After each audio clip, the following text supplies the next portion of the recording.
Mypadu beach శివాలయం. ఇది మాఘ పౌర్ణమి అమావాస్య అవ్వడం వల్ల బాగా జనాలతోటి చాలా చక్కగా ఎక్కువ మంది జనాలు మాఘ పౌర్ణమి వల్ల మాఘ పౌర్ణమి ఎక్కువ మంది జనాలు వచ్చున్నారు. ఆదివారం అందులో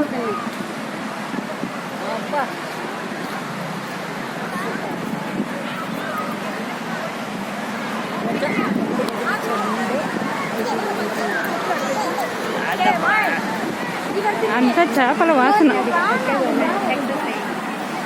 మైపాడు బీచ్ మాఘ పౌర్ణమి ఆదివారం అందువల్ల జనాలు ఎక్కువగా ఉన్నారు. ఇక్కడంతా చేపల వాసన కూడా ఎక్కువగా ఉంది. చిన్న చిన్న పెద్ద అందరూ ఎంత చక్కగా స్నానాలు చేస్తూ ఉన్నారు. మాఘ పౌర్ణమి స్నానం చాలా మంచిది.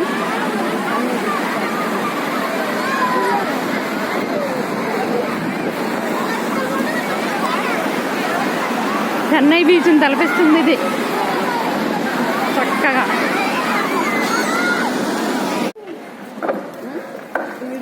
మైపాడు బీచ్లో శివాలయం. ఇక్కడ జ్యోతిర్లింగాలను ప్రతిష్ఠిస్తున్నారు.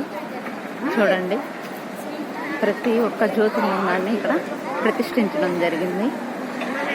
గోకర్ణం కానీ, సోమేశ్వరుడు, మల్లికార్జున స్వామి, మహాకాళేశ్వర స్వామి, ఓంకారేశ్వర స్వామి, కేదారేశ్వర స్వామి, భీమేశ్వర స్వామి, కాశీ విశ్వేశ్వర స్వామి, త్రైంబకేశ్వర స్వామి, నాగేశ్వరుడు, నాగేశ్వరుడు, రామలింగేశ్వరుడు, వీటితో పాటు అమర్నాథ్ స్వామి, దుర్గాదేవి, పార్వతీదేవి, కాళహస్తీశ్వర స్వామి, ఇవన్నీ కాకుండా వినాయక స్వామి, సుబ్రహ్మణ్యేశ్వర స్వామి గుడిని కూడా చిన్న చిన్న గుళ్ళు చక్కగా కట్టున్నారు.